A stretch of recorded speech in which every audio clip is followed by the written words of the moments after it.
Tes 1 2.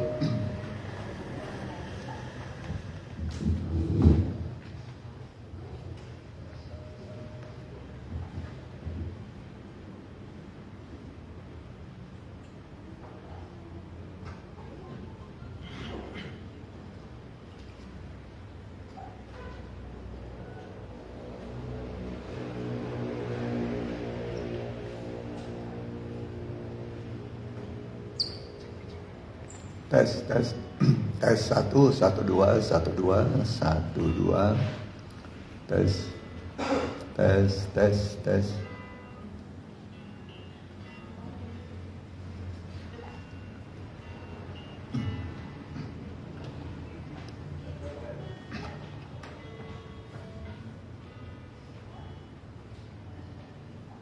Ya. Shalom.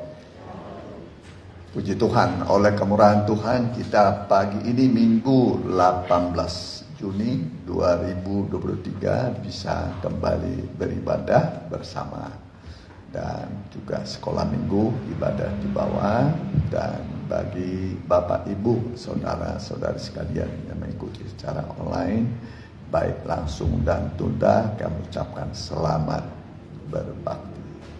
Biarlah kita menikmati suasana surga. Dan ibadah itu khasiatnya besar dan berguna dalam segala hal. Kita bagi berdiri, kudi cangkon.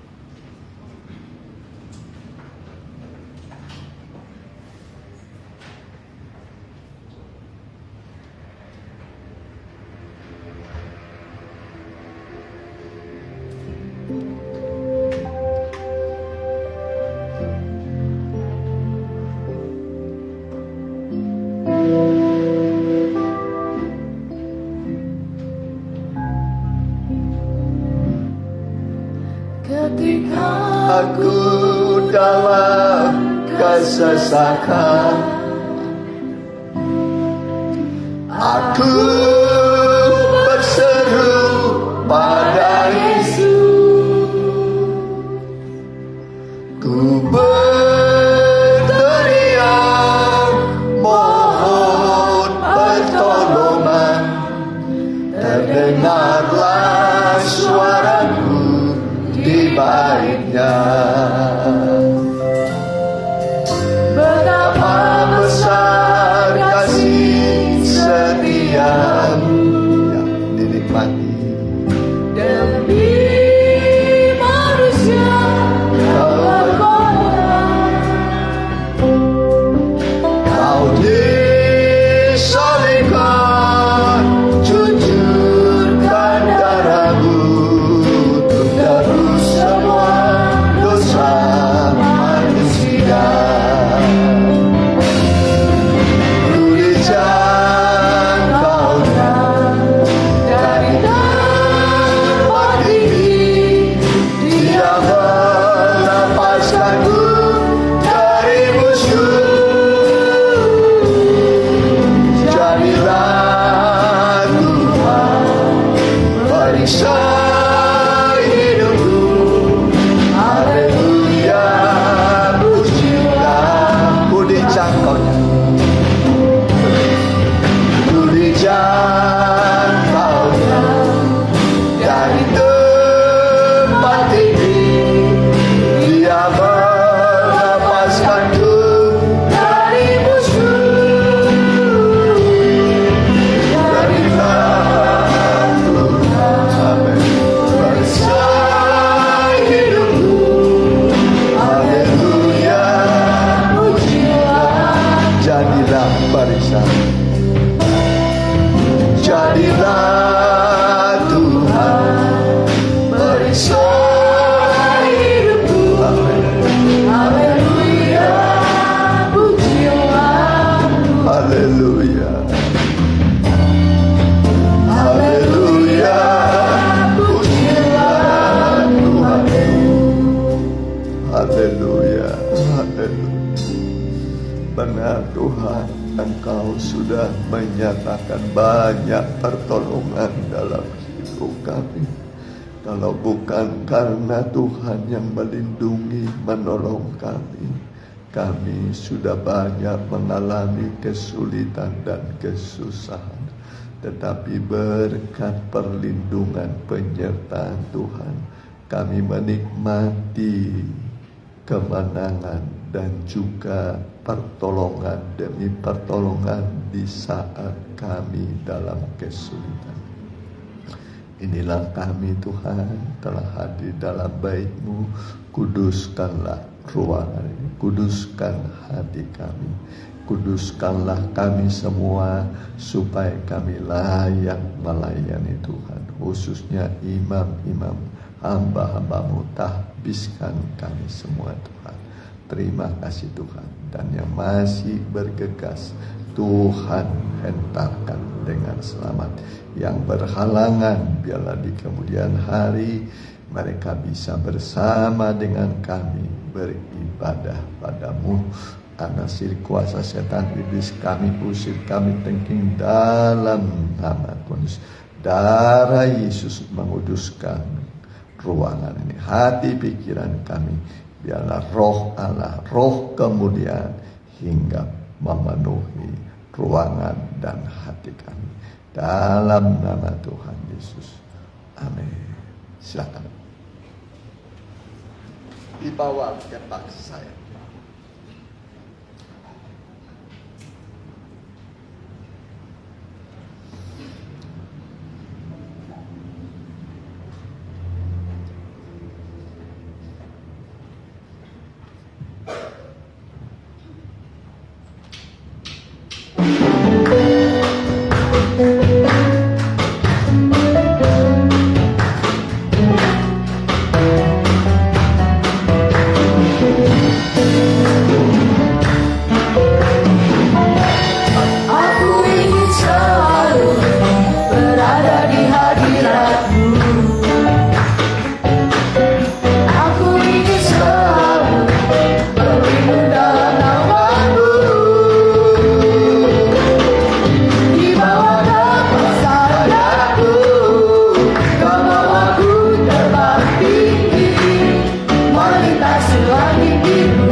Datanglah ke baitnya.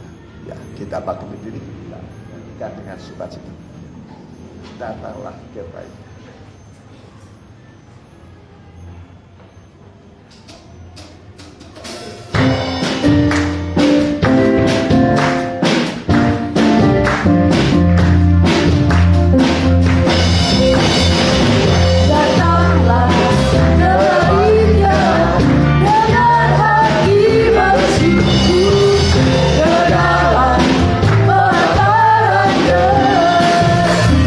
Dengan hati bersih.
pasti menang.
Mempelainya Tuhan, itulah tubuh Kristus pasti menang. Karena pergumulan memang banyak ya, terutama di akhir zaman ini. Tapi yakinlah Tuhan yang sudah menang, Dia berikan kita kemenangan dalam tiap pergumulan kita. Kita nyanyikan ketika aku dalam kesesakan. Kita bangkit berdiri.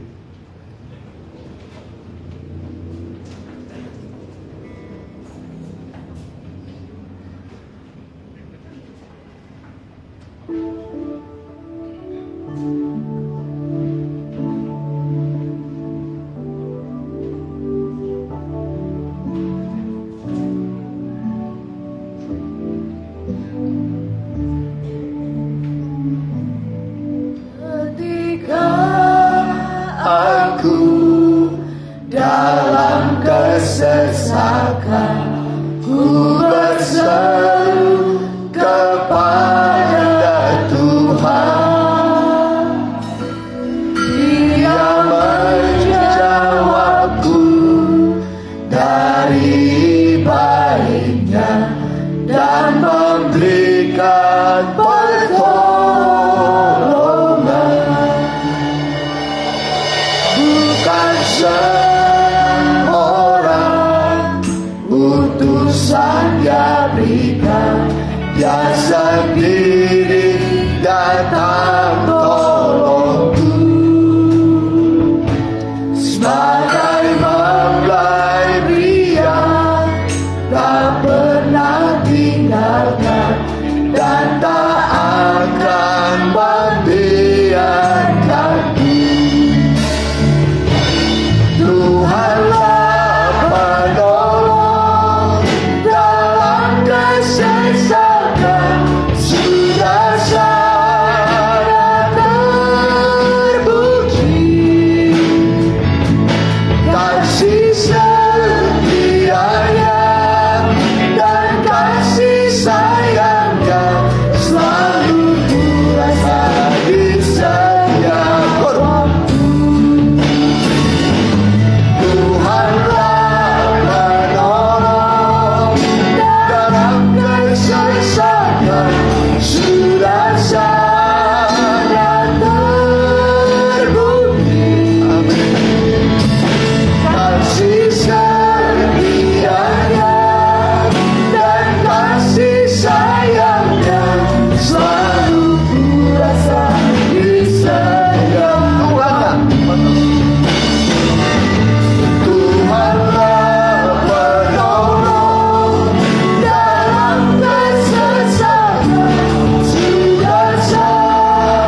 kuasa di setiap waktu.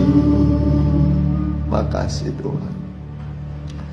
Kasih setiamu, kemurahan, kebaikanmu, kami terus merasakan hari demi hari Tuhan.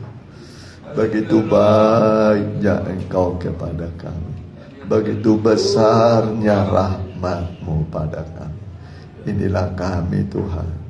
Kami akan berdiam diri seperti Maria dekat kaki Tuhan, mendengar taburan firman Allah yang hidup dan berkuasa, yang sanggup menciptakan dari yang tidak ada menjadi ada, dan menjadi pelita dalam perjalanan kami, sehingga kami tidak tersesat di dunia yang gelap ini, tapi kami sampai nanti ke kota tujuan kami, kota terang yang penuh dengan kemuliaan Allah. Itulah kota mempelai. Terima kasih Tuhan. Urapilah hamba-Mu, dan kami akan diam seperti Maria mendengar firman-Mu. Dalam nama Tuhan Yesus. Haleluya. Amin. Silakan duduk. Saya serahkan pada Imam.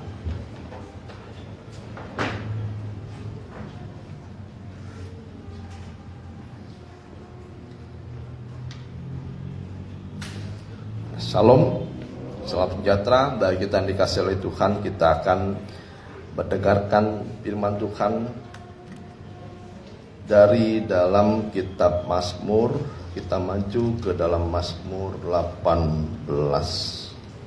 Mazmur 18 ayat pertama dulu saja sampai ayat yang kedua. Mazmur 18 ayat yang pertama. Nyanyian syukur Daud. Untuk pemimpin biduan dari hamba Tuhan, yakni Daud yang menyampaikan perkataan nyanyian ini kepada Tuhan pada waktu Tuhan telah melepaskan dia dari cengkraman semua musuhnya dan dari tangan Saul. Ia berkata, "Aku mengasihi Engkau, ya Tuhan, kekuatanku." Ya, cukup dulu sampai situ. Jadi pasal ini dibuat setelah Daud mengalahkan Filistin dan dia terlepas dari Saul. Dan setelah kita bisa buka di dalam 2 Samuel 22. 2 Samuel 22 ini ada kaitannya dan memang diambil dari 2 Samuel 2 ayat 22. 2 Samuel 22, maaf. 2 Samuel 22 ayat yang pertama, boleh. 2 Samuel 22 ayat yang pertama. Nyanyian syukur Daud.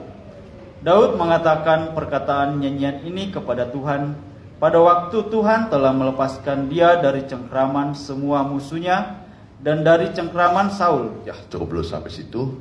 Nah, jadi ayat ini dibuat pada akhir-akhir dari kitab Samuel, ya, yang di ayat sebelumnya atau perikop sebelumnya Daud mengalahkan orang Filistin.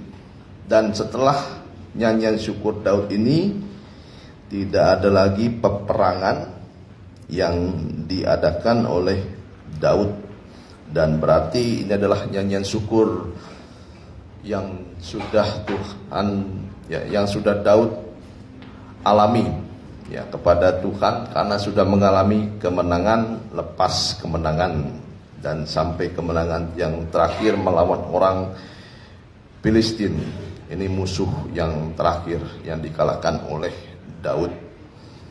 Nah, kalau kita bagi dari Mazmur yang ke-18 tadi, Mazmur 18 ini dibagi menjadi 4 bagian. Mazmur yang ke-18 dibagi menjadi 4 bagian. Ya, saya tidak akan bahas semuanya, tapi mudah-mudahan bagian yang pertama kita akan lihat pada hari ini. Jadi bagian yang pertama itu dari ayat yang pertama sampai ayat yang ke-20. Bagian pertama dari ayat yang pertama sampai yang ke-20. Ini bagian keajaiban pertolongan Tuhan yang menyelamatkan Daud dan melegakan Daud. Itu bagian yang pertama, keajaiban dari pertolongan Tuhan.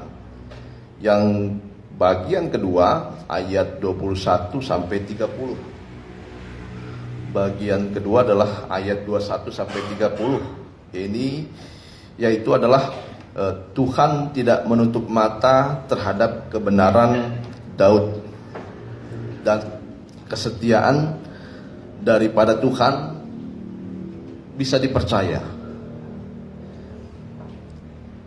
Dan kepada orang benar dan orang suci Tuhan berlaku setia. Dan Tuhan tidak menutup mata kepada kefasikan. Itu bagian yang kedua. Tuhan tidak menutup mata kepada kebenaran Daud, dan Tuhan tidak menutup mata juga kepada kefasikan setiap orang. Itu bagian yang kedua. Bagian yang ketiga adalah dari pasal 31 sampai 43. Pasal ayat 31 sampai ayat 43. Ini adalah keajaiban dari jalan Tuhan, keajaiban dari jalan dan cara Tuhan yang disediakan untuk Daud.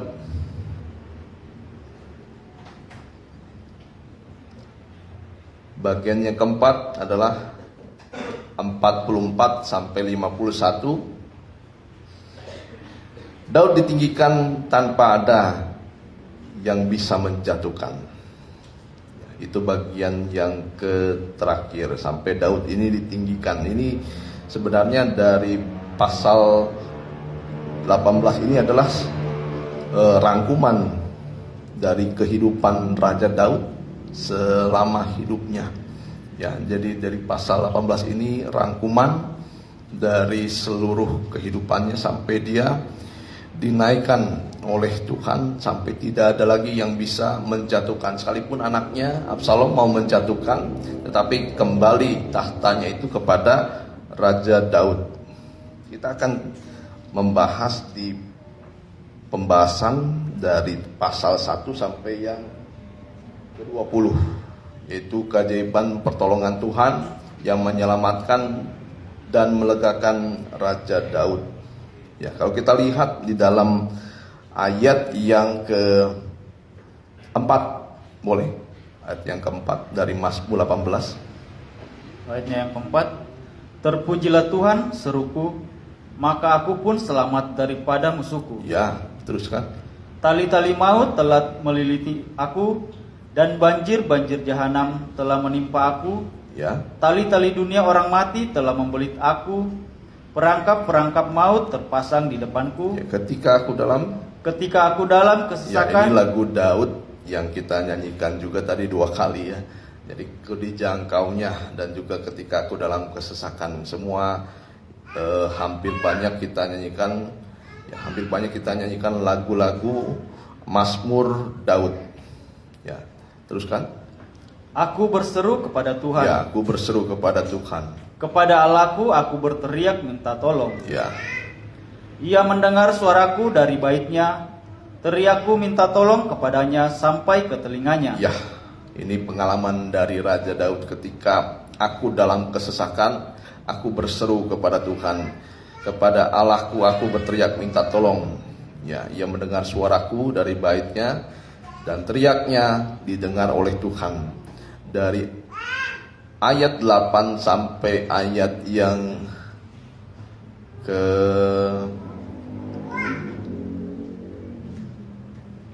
16 boleh nanti dibaca di rumah. Ini caranya Tuhan menyelamatkan Raja Daud. Boleh ayat yang ke-17? Ayatnya yang ke-17. Ia menjangkau dari tempat tinggi, Ya. mengambil aku, menarik aku dari banjir. Ya. Ia melepaskan aku dari musuhku yang gagah dan dari orang-orang yang membenci aku. Ya, jadi Daud mengalami bagaimana kehidupannya dijangkau oleh Tuhan, karena tangan Tuhan itu tidak kurang panjang untuk menolong. Ya, walaupun kita tidak pernah melihat tangan Tuhan, tetapi kita mengalami dan merasakan tangan Tuhan itu sedang menolong kehidupan kita. Ya, teruskan. Karena mereka terlalu kuat bagiku. Ya, karena mereka terlalu kuat bagiku. Mereka menghadang aku pada hari sialku. Ayat 20 boleh. Ia membawa aku keluar ke tempat lapang. Ia menyelamatkan aku karena ia berkenan kepadaku. Iya, jadi ini yang akan kita lihat bagaimana Daud, dan ini juga jadi gambaran kehidupan Tuhan Yesus juga, karena banyak nubuatan-nubuatan, mazmur-mazmur dari Daud adalah sebagian besar adalah nubuatan-nubuatan juga yang dialami oleh Tuhan Yesus. Sampai tali-tali maut meliliti aku dan banjir-banjir jahanam menimpa aku. Nah, jadi Daud sampai merasakan bagaimana tali ini, ya kalau kita tahu membelit itu seperti ular ya. Kalau ular itu sudah membelit musuhnya atau mangsanya, ular ini tidak akan melepaskan mangsanya sampai mangsanya ini ditelan oleh ular. Dan begitu juga yang dialami oleh Daud, ya seperti permasalahan ini membelit semua anggota tubuhnya menjadi sesak.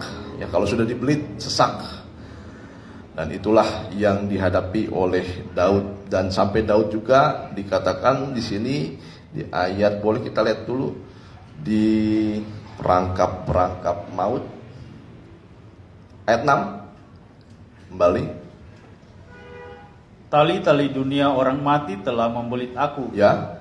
Perangkap-perangkap maut terpasang di depanku. Nah, perangkap-perangkap maut terpasang di depan Raja Daud. Nah, kalau dalam kehidupan kita sehari-hari, perangkap maut ini adalah dosa. Ya, dosa ini yang membuat kita terperangkap, dan kalau kita melakukannya menghasilkan maut. Ya. Jadi kalau kita boleh lihat di dalam Mazmur 34 ayat yang ke-20. Mazmur 34 ayat yang ke-20. Boleh maaf ayat 19 ya. 19 ya. Kemalangan Mazmur 34 ayatnya yang ke-19. Yang kemalangan orang-orang banyak. Tuhan itu di dekat orang-orang yang patah hati, dan ia menyelamatkan orang-orang yang Ayat 20 salah ya. Ayat 20 coba. Kemalangan orang benar banyak, Ya. tetapi Tuhan melepaskan dia dari semuanya itu. Ya. Saudara, jadi orang benar itu memang kemalangannya begitu banyak. Ya, jadi status kita sebagai orang benar tidak meluputkan kita dari berbagai macam kemalangan. Makanya kita banyak melihat atau kita mengalami juga ketika kita menjadi orang benar dan orang yang disebut anak-anak Tuhan, tetap ada kemalangan. Jadi jangan kita putus asa kalau ada kemalangan. Nah, kita akan lihat sekarang mengenai Raja Daud ini. Ya, kita kembali ke dalam Mazmur yang ke-18 tadi. Nah, jadi Daud menyampaikan perkataan-perkataan ini kepada Tuhan pada waktu Tuhan melepaskan dia dari cengkeraman semua musuhnya dan dari tangan Saul. Ya, jadi musuh-musuh sekarang yang kita hadapi bukan musuh dalam bentuk darah dan daging, karena dalam Alkitab dikatakan musuh kita adalah penguasa-penguasa kerajaan di angkasa, ya bukan darah daging. Jadi manusia ini bukan musuh kita, tapi penguasa-penguasa kerajaan di angkasa yang membuat permasalahan dan juga menghadapi pergumulan hidup yang melilit kehidupan kita. Dan memang kadang-kadang permasalahan yang dikerjakan oleh iblis ini sulit dilepaskan, bahkan disebut juga masalah-masalah yang mustahil. Nah, kita akan lihat bagaimana perangkap-perangkap maut yang diberikan oleh iblis dalam setiap kehidupan kita. Makanya perangkap itu biasanya dipasang oleh iblis di tempat-tempat yang sering kita lalui. Ya, kalau kita membuat perangkap bagi tikus, tidak mungkin kita memberikan perangkap itu di tempat yang sulit dijangkau, tapi tempat-tempat yang dilalui. Ya, begitu juga manusia diberi perangkap-perangkap maut, yaitu dosa, itu di tempat di mana kita biasa melangkah, di tempat pekerjaan bisa jadi, ya di sekolah, di tempat ibadah bisa juga, ya. Saat kita mau melangkah tiba-tiba ada perangkap. Anak-anak muda biasanya masuk dalam perangkap ini. Pada saat jam-jam ibadah dia bukan datang kepada Tuhan, ya malah dia datang kepada yang lain, masuk perangkap. Ya makanya anak-anak muda saat tidak beribadah dikhawatirkan dia melakukan dosa. Dikhawatirkan. Kalau melakukan hal-hal yang baik, hal-hal yang terpuji, masih mungkin kita perbolehkan. Tetapi kalau sudah tidak beribadah, guru saya sering menerangkan, kalau orang muda tidak beribadah, bisa terjadi, ya bukan dia berbuat baik, berbuat benar, malah dia berbuat dosa. Nah, kita lihat sekarang mengenai Raja Daud ini. Nah, kalau kita lihat Raja Daud di dalam ayat yang pertama, untuk pemimpin biduan dari hamba Tuhan, ya, yakni Daud. Nah, jadi kalau kita lihat dari ayat yang pertama, Daud ini menampilkan dirinya bukan sebagai raja, tetapi dia menampilkan dirinya sebagai hamba Tuhan. Ya, ada amin. Nah, jadi hamba Tuhan bukan berarti seorang pendeta saja. Hamba Tuhan ini adalah dolos. Dolos ini artinya adalah seseorang yang bergantung dari kebaikan tuannya.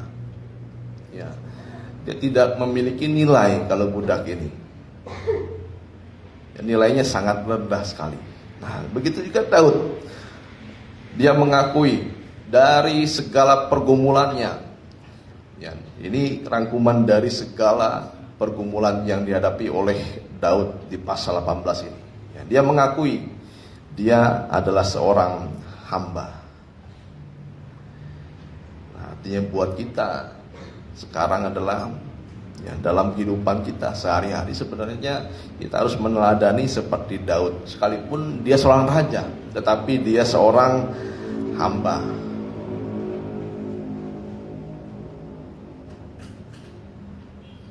Ya, menempatkan diri sebagai seorang hamba. Artinya seorang yang bergantung sepenuhnya kepada tuannya. Dan yang kedua, hamba Tuhan ini adalah seperti budak belian.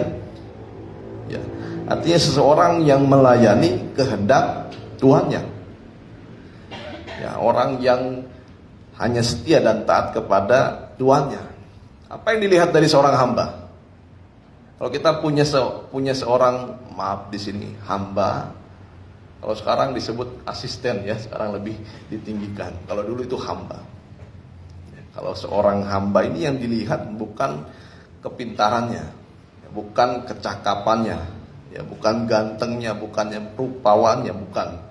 Tapi seorang hamba ini yang dilihat adalah ketaatannya kepada tuannya. Ya, percuma kalau kita punya hamba tetapi tidak taat.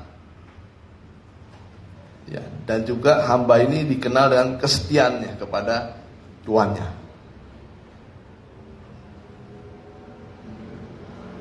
Jadi seorang hamba adalah orang yang rela hati menyerahkan kebebasannya kepada tuannya. Ya. Nah, kalau kita lihat dalam kisah Raja Daud, inilah kunci dari kemenangan Raja Daud. Dia menyatakan diri sebagai seorang hamba kepada Tuhan. Dan juga kita lihat kunci dari kemenangan Raja Daud kita lihat di ayat yang kedua.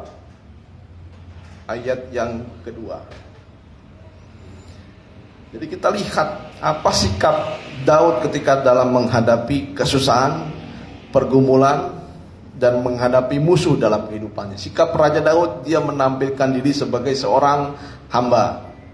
Nah, itu yang pertama. Yang kedua, lihat yang kedua. Boleh di dalam Mazmur 18 ayat yang kedua. Ayatnya yang kedua, ia berkata, aku mengasihi Engkau, ya Tuhan, kekuatanku. Ya, cukup dulu sampai di situ. Jadi kunci kemenangan Raja Daud adalah Daud memiliki sikap dia mengasihi Tuhan. Ya. Mungkin perkataan ini sering kita nyanyikan. Ya, aku mengasihi Engkau, Yesus, dengan segenap hatiku. Nah, itu biasanya ya nyanyian. Tapi Daud ini dia menyanyikan ini, yaitu aku mengasihi Engkau ya Tuhan. Jadi kalau kita lihat kunci dari kemenangan Raja Daud, selain dia menampilkan diri sebagai seorang hamba, dia menampilkan diri juga, dia juga memiliki sikap sebagai hamba yang mengasihi tuannya. Di sini siapa menjadi seorang hamba? Mungkin seorang bawahan. Kadang-kadang seorang bawahan ini tidak bisa mengasihi tuannya.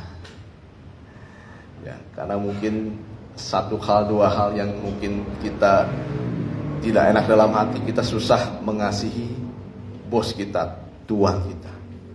Sebenarnya kuncinya di sini. Seorang hamba yang mengasihi tuannya.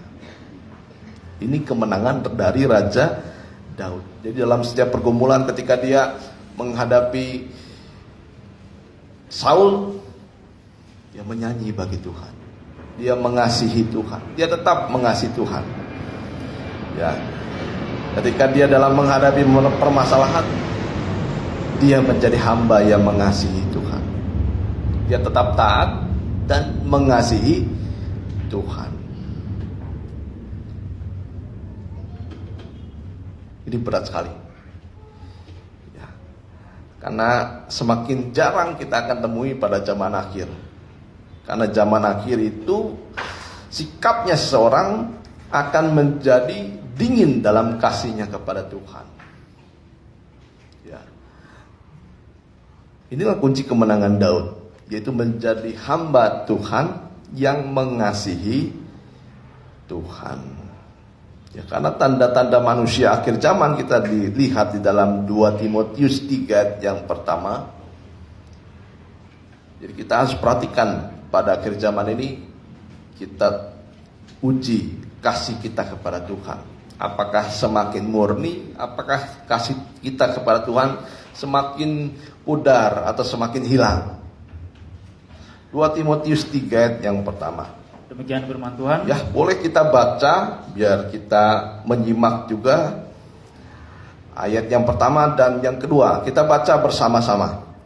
Ketahuilah bahwa pada hari-hari terakhir akan datang masa yang sukar. Teruskan, manusia akan mencintai dirinya sendiri dan menjadi hamba uang. Cukup dulu sampai situ. Nah, jadi tanda manusia akhir zaman ini, ciri yang paling khas adalah dia lebih mengasihi dirinya sendiri. Ya, karena dalam akhir zaman ini hanya nanti terjadi dua ilah besar, ya, dua Allah yang besar, ya, satu Allah dan satu ilah. Allahnya yang besar adalah Tuhan Kristus, tetapi yang lebih besar nanti adalah ilah, yaitu diri kita sendiri. Ya, diri kita sendiri. Kalau dulu ilah itu dalam bentuk patung, ya, dalam bentuk roh-roh jahat. Ya, tapi ilah dalam kehidupan orang-orang benar, orang-orang yang mengenal Tuhan, antara ilah dan antara Allah atau diri kita. Ya. ini akan terjadi, yaitu kalau manusia itu lebih mencintai dirinya sendiri, ya, dan menjadi hamba uang. Nah ini kalau sudah mencintai diri sendiri, nanti akan menjadi hamba uang. Banyak nanti hal-hal yang lain, mereka akan membual, menyombongkan diri dan lain sebagainya. Pada intinya manusia akan mencintai dirinya sendiri, tidak mengasihi Tuhan. Ya, banyak kali saya menanyakan beberapa orang, ya, intinya adalah lebih mengasihi Tuhan atau dirinya sendiri. Mengasihi Tuhan atau dirinya sendiri. Ya, nanti orang itu akan dibuat sibuk dengan berbagai macam pekerjaan, kegiatan di dunia. Ya, ujung-ujungnya karena mencintai dirinya sendiri.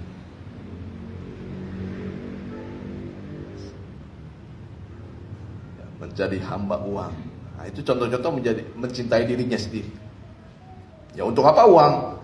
Ya, untuk memuaskan diri sendiri. Buat apa ada uang tapi diri kita tidak puas? Ada orang yang puas kalau dilihat depositonya banyak, ya, tanpa dia harus menggunakan. Dia sudah puas, ada sukacita. Seperti orang kaya, ya, orang kaya menimbun. Akhirnya, ya, jiwaku bersukarialah. Mungkin kekayaan 7 turunan. Ya, jangankan 7 turunan, 2 turunan saja kita sudah bahagia. Jangan untuk 2 turunan, untuk kita sendiri saja sudah bahagia. Karena kadang-kadang kita tidak memikirkan keturunan kita dan lain sebagainya. Nah, kita harus perhatikan. Jadi ada 2 macam Allah nanti di dunia ini, yaitu Tuhan atau dirinya sendiri. Ini buat orang-orang benar, orang-orang Kristen. Saya yakin kita tidak menyembah Allah lain. Ya, kita tidak mungkin menyembah patung. Tapi yang kita sembah adalah diri kita sendiri. Bahkan dikatakan perut dia sendiri.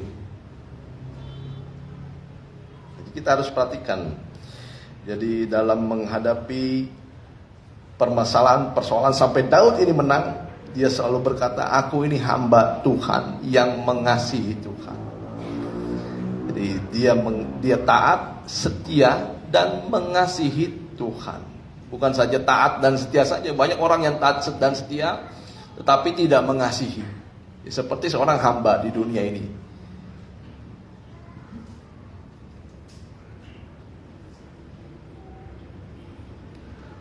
Tanpa kita sadar, manusia akhir zaman ini mencintai dirinya sendiri. Itu keperluannya sendiri, ya, kepentingannya diri sendiri, bahkan keuntungan diri sendiri. Ya. Kita tahu bahwa segala sesuatu yang kita kerjakan tanpa kasih itu adalah sia-sia. Ya, kalau kita beribadah tanpa kasih, sia-sia. Pelayanan dikerjakan tanpa kasih, sia-sia. Kalau saya melayani tanpa kasih, suatu saat sia-sia apa yang dikerjakan. Ya. Karena kasih ini adalah motor utama dari segala kehidupan kita kepada Tuhan. Ya, coba kita periksa, kalau ibadah tanpa kasih, suatu saat akan berhenti. Pelayanan tanpa kasih, suatu saat tidak setia, dan lain sebagainya. Bahkan kalau pernikahan tanpa kasih, coba kalau kita renungkan, kalau kita punya pernikahan tapi tanpa kasih, ya, hambar. Isi itu hambar, sia-sia. Akhirnya banyak orang berkata sia-sia. Sia-sia. Nah, jadi semua itu dikerjakan oleh kasih. Makanya kita mengenal pengajaran kabar mempelai. Kabar mempelai ini adalah hubungan erat antara Tuhan dan manusia. Tetapi hubungan dari semua dari ikatan-ikatan mungkin kita melayani Tuhan. Itu suatu ikatan juga, ikatan pelayanan. Ya, ikatan kita mengalami damai sejahtera. Tapi di atas segalanya yang menyempurnakan adalah ikatan kasih. Ini motor dari segala sesuatu. Ya, jadi kalau kita ibadah tapi tanpa kasih, nanti sia-sia. Perhatikan cara kita beribadah. Bukan saja rutinitas, tapi kita harus berubah. Ya, jadi ibadah dengan kasih. Ya, mengapa kita harus mengasihi Allah?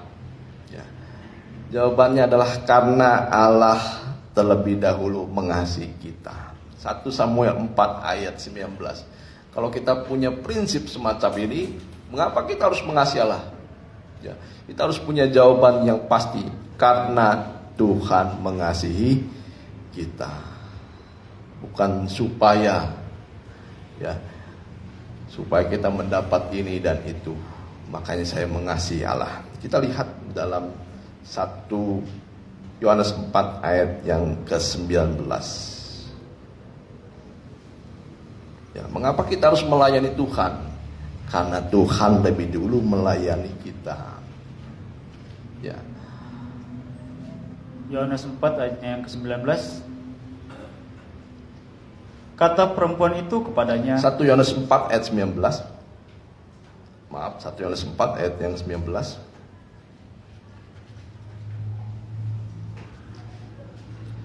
Kita mengasihi karena Allah lebih dahulu mengasihi kita. Ya, kita mengasihi, kita baca bersama-sama. Kita mengasihi karena Allah lebih dahulu mengasihi kita. Mengapa Daud mengasihi Tuhan? Karena Daud merasakan bahwa Tuhan lebih dahulu mengasihi Daud.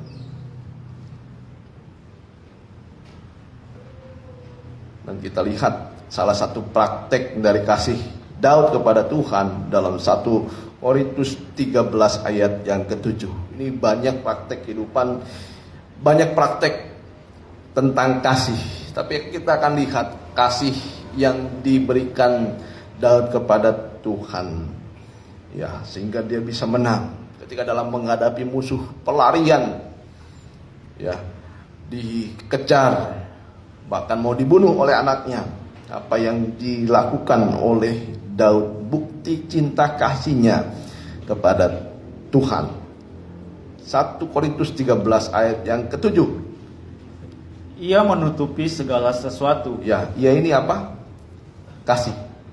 Ya, kasih menutupi segala sesuatu.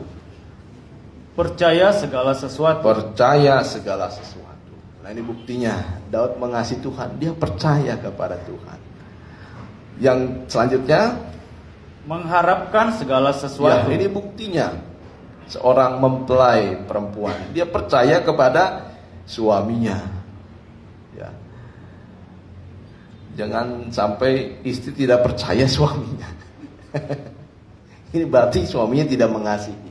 Kalau suaminya mengasihi istrinya, istrinya pasti percayalah. Walaupun suaminya kemana, ke ujung dunia, percaya. Ya, jangankan sekarang ke ujung dunia, baru saja keluar rumah, suaminya tidak setia. Atau sebaliknya, baru saja keluar rumah, istrinya sudah tidak setia. Tapi kalau orang memiliki kasih, dia percaya kepada suaminya atau kepada istrinya. Seorang anak percaya kepada orang tuanya. Dia juga berharap kepada orang tuanya. Selagi dia masih kecil, ya. Ya. Boleh diulangi? Ia menutupi segala sesuatu. Ya, kita fokusnya tapi yang kedua tadi. Percaya segala Percaya sesuatu. segala sesuatu. Teruskan. Mengharapkan segala sesuatu. Mengharapkan segala sesuatu. Yang ketiga. Sabar menanggung segala sesuatu. Nah, ini ciri orang yang mengasihi Tuhan. Seperti Raja Daud. Bentuknya kasih itu berbagai macam. Ya, kita bisa berkorban dan lain sebagainya. Bisa. Tapi yang kita akan lihat pada hari ini adalah sampai sabar menanggung segala sesuatu. Ini kasih. Ya. Dalam terjemahan lama dikatakan, maka kasih itu tahan menanggung segala sesuatu, ya, dan percaya segala sesuatu, dan berharap akan segala sesuatu, dan sabar akan segala sesuatu. Nah, jadi Daud ini ketika dalam menghadapi ujian, pergumulan, kuncinya kita akan lihat dia menjadi hamba Tuhan, setia dan mengasihi Tuhan. Tetapi dia buktikan dengan dia sabar dan tabah dalam penderitaan. Ada amin? Ya. Jadi Tuhan inginkan sekarang. Mungkin sekarang dalam penderitaan, dalam pergumulan, saya tidak tahu. Tuhan yang tahu. Mungkin pergumulan begitu berat.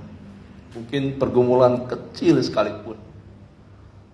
Jangan kita berharap dari pergumulan kecil kita bisa berleha-leha, ya, bermain-main. Nah, itu pergumulan kecil, kalau kita bermain-main menjadi pergumulan yang lebih besar lagi. Selagi masih kecil, nah kita bergumul bersama dengan Tuhan. Jangan sampai ketika lagi besar sekalipun, ya. Jadi kita lihat Daud ini, dia sabar dan tabah dalam penderitaan. Ya. Apa yang disebut tabah? Ya, tabah itu adalah dalam kamus bahasa Indonesia dikatakan tetap dan kuat hati. Tetap dan kuat hati. Tidak mundur. Malah bersukacita dalam pencobaan. Ya. Sabar. Sabar adalah tahan dalam menghadapi pencobaan, tidak lekas marah, tidak mudah putus asa dan patah hati. Sabar juga disebut tenang. Ya, tenang. Tidak terburu-buru, tidak tergesa-gesa. Itu sabar.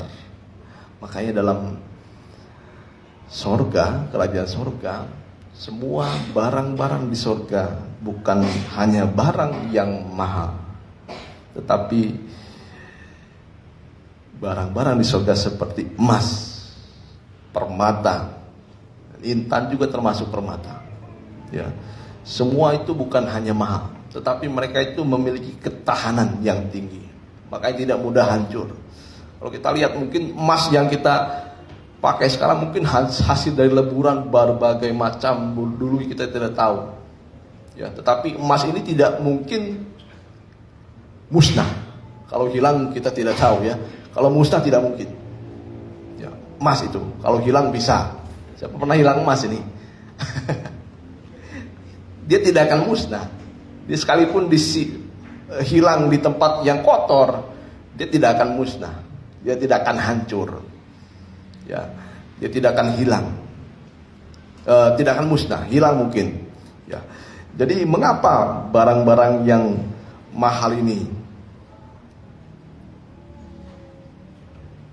dia semakin mahal? Ya, mengapa barang-barang ini disebut mahal? Karena dia memiliki ketahanan, tidak mudah musnah, hancur. Apalagi intan. Intan ini dipakai untuk mesin bor. Ya. Mesin bor yang kalau kita tahu di tempat-tempat penambangan emas atau penambangan minyak, itu mata-mata pisaunya itu dibuat dari intan. Mengapa? Karena dia tahan. Ya, tahan. Ketika intan itu dipakai untuk dibor, kalau pisau zaman sekarang pasti dia yang hancur. Tapi kalau intan ini ketika dia dipakai untuk membor, intan inilah yang paling kuat. Permata ini yang paling kuat dibandingkan permata-permata yang lain. Ya, semakin dipakai, semakin dia menghasilkan. Ya, menghasilkan. Ya, begitu juga kehidupan kita. Kita harus tabah dan sabar. Ya, nah, Daud ketika menghadapi pergumulan, kesesakan,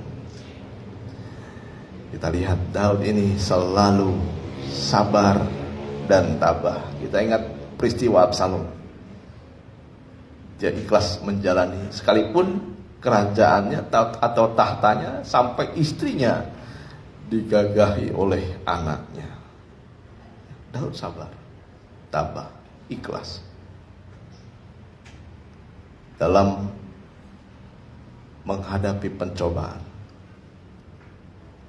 Tapi Daud selalu memperbarui hatinya.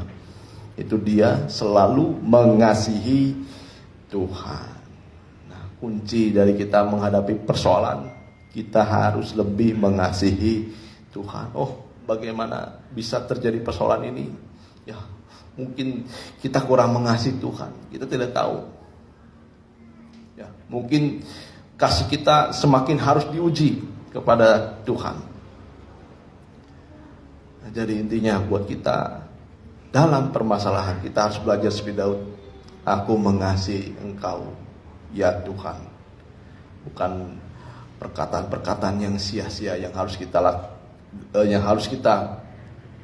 keluarkan dalam mulut kita.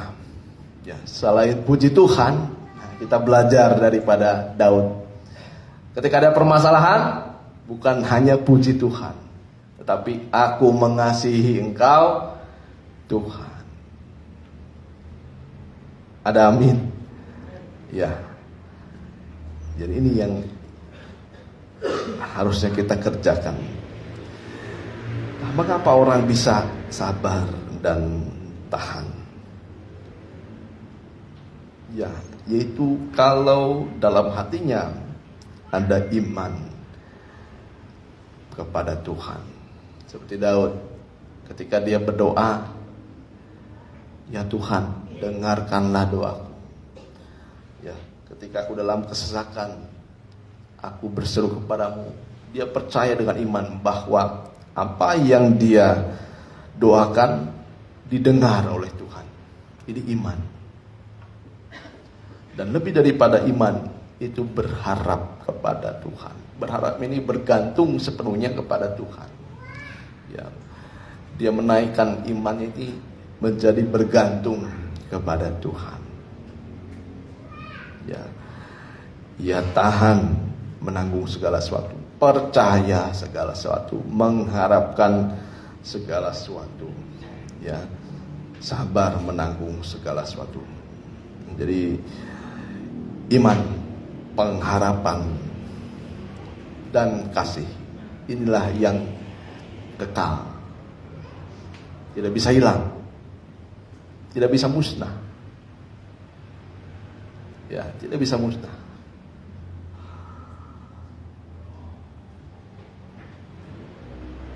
Sampai Daud akhirnya mengaku di dalam ayat yang kedua, Mazmur 18. Mazmur 18 ayat yang ketiga. Ya, Mazmur 18 ayat yang ketiga. Ini pengakuan dari Raja Daud. Ya Tuhan, ini bukit bukti batuku, dari iman, pengharapan, dan kasihnya kepada Daud. Ya, Mazmur 18 ayat yang ketiga. Ya Tuhan, bukit batuku, kubu pertahananku dan penyelamatku, Allahku, gunung batuku, tempat aku berlindung, perisaiku, tanduk keselamatanku, kota bentengku. ya. Jadi Daud tidak ragu mengaku Tuhan sebagai gunung batu atau bukit batu.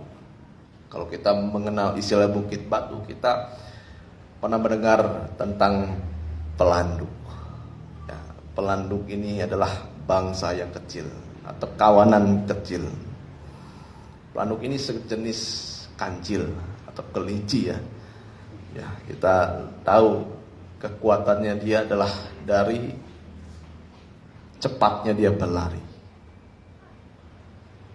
Tetapi ketika dia menghadapi musuh yang kuat, yang lebih kencang daripada dirinya, dia tidak berlari saja, tetapi dia mengandalkan satu tempat yang paling aman, yaitu bukit batu sebagai pertahanannya dia. Ya. Sehingga dia tidak pernah jauh dari bukit batu. Ketika ada musuh, dia kembali ke bukit batu. Ketika ada persoalan, ya mungkin yang mengancam kehidupannya, dia kembali ke bukit batu. Inilah letak kekuatannya Raja Daud juga. Ya, makanya jangan jauh dari bukit batu. Ya, bukit batu gambaran dari Tuhan sendiri, ya, yang disalibkan. Inilah sumber kekuatan dari Raja Daud, sumber pertolongan dari kita semua, ya. Dan bukit batu ini tidak bisa dirobohkan dan tidak bisa dilihat oleh musuh. Ya, makanya ketika ada musuh, si pelanduk ini lari secepat-cepatnya ke bukit batu. Dia tidak bisa santai-santai. Ya, makanya jangan jauh dari bukit batu. Nah, begitu juga Daud, begitu juga kita. Ya, dalam pergumulan kita mengasihi Tuhan. Sabar dalam penderitaan. Kembali ke bukit batu. Itu pertahanan kita. Ya, kadang-kadang si pelanduk ini dia tahu bahwa dia tidak bisa melawan musuh yang kuat. Yang dia andalkan adalah bukit batu. Nah, kita mau sabar dalam penderitaan, tabah dalam penderitaan. Kita timbul nanti seperti emas yang semakin dimurnikan. Itulah tujuan pencobaan juga, ya. Jadi kehidupan kita dalam akhir-akhir ini jangan lagi lebih mengasihi diri kita dibandingkan Tuhan. Kasihlah Tuhan. Dalam persoalan, emas itu adalah gambaran dari kasihnya Tuhan juga, yang tidak pernah hancur, kekal, setia, berharga bagi kita. Ya, kita nyanyikan bertahan dan kuatlah. Bertahan dan kuatlah.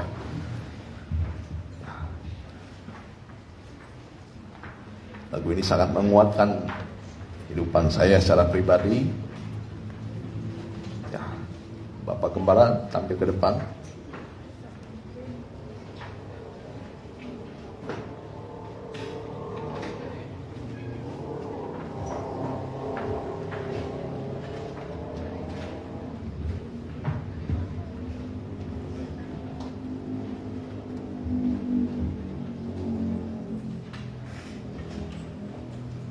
Bertahan dan kuat.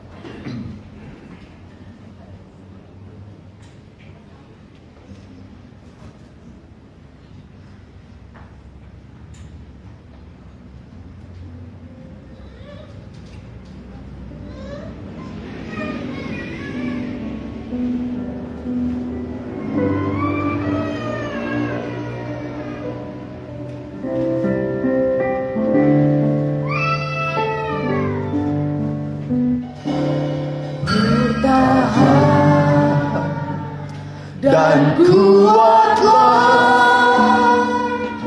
saat pencobaan silih berganti, meskipun tak kau mengerti mengapa hal itu terjadi. Pandanglah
sambut Percaya semua indah pada waktunya, asalkan berpegang firman-Nya.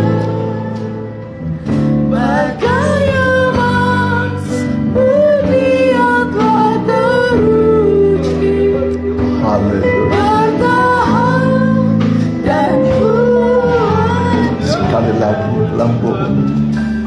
Percaya semua indah pada waktunya, asalkan berpegang firman-Nya. Bagai emas murni yang telah teruji, bertahan dan kuat.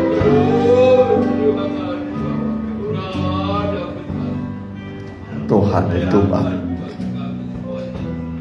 Dia sangat baik. Dia tahu kita sedang mengalami banyak ujian coba dalam hidup kita, baik pribadi, keluarga, pekerjaan, studi, masa depan kita. Nubuatan Alkitab mengatakan hari-hari terakhir akan datang waktu yang suka, keadaan yang sulit, masa-masa yang sulit. Tapi firman Tuhan yang kita dengar akan memberikan kita kekuatan, kemenangan, ketabahan seperti emas, seperti pelangi. Dia lari ke Bukit Batu, di sana dia bersembunyi dari serangan musuh. Bukit Batu itulah Tuhan Yesus. Larilah padanya, bernaunglah dalam naungan. Dia akan mengembangkan sayapnya melindungi. Haleluya. Dia kembangkan sayapnya, itulah firman dan roh, mengayomi, melindungi kita. Haleluya. Mari manfaatkan waktu. Kita bangkit berdiri, kita nyanyikan kornya saja. Haleluya. Kita bangkit. Percaya semua indah pada Haleluya. Haleluya. asalkan berpegang firman-Nya. Haleluya. Haleluya. Bumi yang telah teruji, Haleluya. dan Sekali lagi. Haleluya. Percaya semua indah pada. Mari yang mengikuti secara online, kalau bisa berdiri, angkat tanganmu. berpegang firman-Nya. Tangan Tuhan itulah firman dan Roh Kudus akan menolong saudara, akan menolong saudara. Haleluya. Haleluya. Lagi percaya. Haleluya. Haleluya. Kami percaya padamu Tuhan. Kami percaya akan hidup kami, pekerjaan kami, keluarga kami, orang tua kami, anak cucu kami. Kami serahkan dalam pelukan tangan-Mu Tuhan. Haleluya. Haleluya. Genggamlah kami Tuhan, peganglah kami. Belailah kami dengan tangan kasih-Mu, bahwa Engkau tidak pernah meninggalkan kami, selalu bersama dengan kami Tuhan, dan menolong kami Tuhan, menyembuhkan kami ketika kami sakit, memberi kami kemenangan dalam pergumulan Tuhan. Kami bersyukur kepadamu karena Engkau ada bersama bersama dengan kami.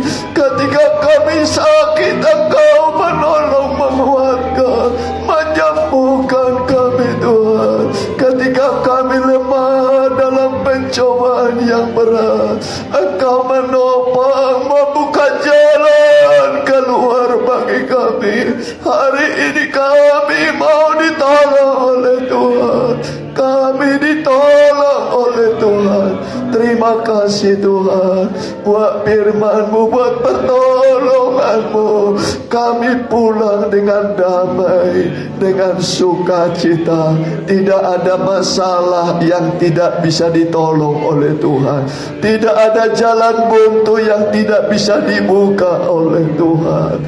Terima kasih Tuhan. Di dalam nama Tuhan Yesus, terimalah mujizat pertolongan Tuhan. Tuhan menolong engkau dengan baik dan dengan sempurna. Di dalam nama Tuhan Yesus. Haleluya. Amin. Mari silakan. Kita nyanyikan nyanyian. Nah, kita jalankan persembahan pekerjaan Tuhan. Ya. Bawa Tuhan juga gunung batu.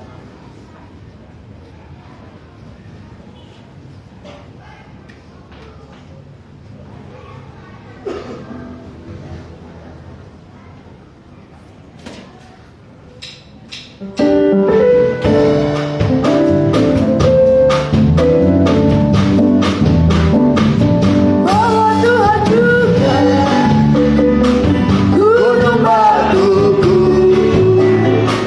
Bawa Tuhan juga kota berteduh. Bawa Tuhan juga penolongku, yaitu Allahku dan gunung batuku. Aku percaya akan Dia perlindunganku. Aku percaya akan Dia teguh selamatku. Aku percaya akan Dia sang perisaiku, tempat perlindungan yang tinggi. Bawa Tuhan juga gunung batuku. Bawa Tuhan juga kota berteduh. Bawa Tuhan juga penolongku, yaitu Allahku dan gunung batuku. Aku percaya. Aku percaya akan Dia perlindunganku. Aku percaya akan Dia teguh selamatku. Aku percaya akan Dia sang perisaiku, tempat perlindungan yang tinggi. Tempat perlindungan yang tinggi. Puji Tuhan, terima kasih buat kehadiran saudara dan persembahan saudara ya. Sebagai waktu jemaat kita hari Selasa doa, hari Rabu pendalaman Alkitab, hari Sabtu ibadah mudah-mudi, ibadah umum, kembali Minggu, nanti ibadah kedua di Permata 10.30. Kita doakan mereka yang kurang sehat, Mama Hendra, Mama Yesaya, ya, Yuli Huta Barat, Bu Ateng. Ya, kita bagi berdiri.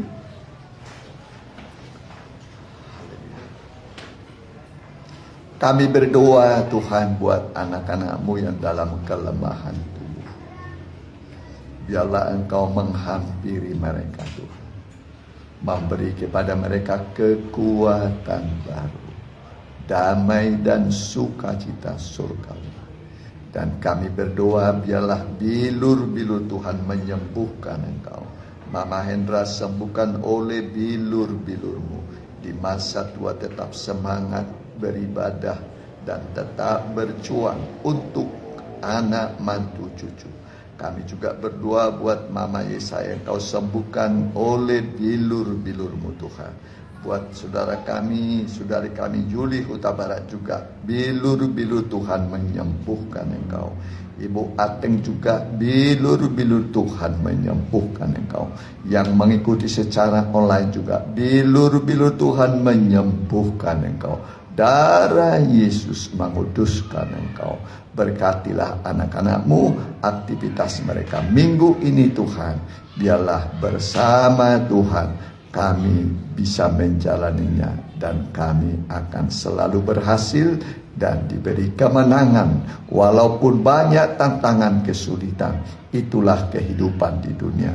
Tapi bersama dengan Tuhan, gunung-gunung bisa diratakan oleh Tuhan, lembah pun bisa ditutup oleh Tuhan, yang lekuk bisa diluruskan oleh Tuhan.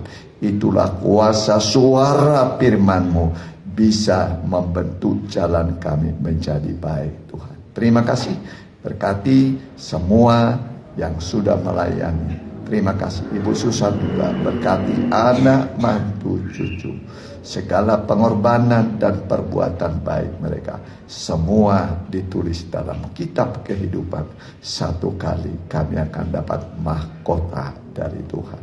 Terima kasih masyarakat setempat, Pak RT, Pak RW, kami juga di sini berkati, Pak Lurah juga, Muspika Andir, Wali Kota Bandung, Gubernur Jawa Barat, Pak Presiden kami Joko Widodo, Pak Maruf Amin, TNI Polri berkati, MPR, DPRD pusat sampai tingkat 1, tingkat 2 seluruh Indonesia berkati Tuhan. Terima kasih. Dan sekarang saudaraku, pulanglah dengan membawa berkat dari Allah Bapa, Allah Sang Putra, dan persekutuan yang manis dan indah di dalam Allah Roh Kudus, dalam nama Tuhan Yesus Kristus. Haleluya. Amin.